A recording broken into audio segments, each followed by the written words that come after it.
போடாத வேஷம் பல போட்டாரு சுந்தரரு மீனாட்டி கரம்புடிக்க நடந்தார்.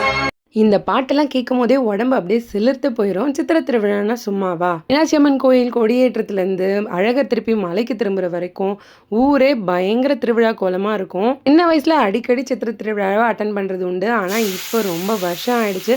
இந்த வருஷம் போகணும்னு நினச்சோம், அதுவும் முடியாமல் போயிடுச்சு. சின்ன வயசப்போ இந்த கூட்டத்திலலாம் கூட்டிகிட்டு போனால் ஐயோ என்ன இப்படி இருக்குது, நான்லாம் வரல, தயவு செஞ்சு இந்த திருவிழாக்கு என்னை கூப்பிட்டு போகாதீங்க அப்படின்னு சொன்ன காலம்லாம் இருக்குது. ஏன்னா காலையில் போனால் சாமியை பார்க்க முடியாதுன்னு சாயங்காலமே கூட்டிகிட்டு போய் நைட் அங்கே தங்க வச்சுருவாங்க. அப்புறம் இந்த செம்பில் சர்க்கரையெல்லாம் வச்சு எடுத்துகிட்டு போயிட்டு சாமி வரும்போது கரெக்டாக அவங்கக்கிட்ட காட்டி எடுத்துகிட்டு வருவாங்க. ரொம்ப தூரம் நடக்க வேண்டியதாக இருக்கும், கூட்டம் நெருக்கம், நடக்கக்கூட இடம் இருக்காது. தண்ணியை வேற மேலே ஒரு பக்கம் அடிச்சுக்கிட்டே இருப்பாங்க. இதெல்லாம் ரொம்பவே சின்ன வயசில் ஒரு மாதிரி இருந்த விஷயம். அதனால சுத்தமாக போக பிடிக்காமல் இருந்தது.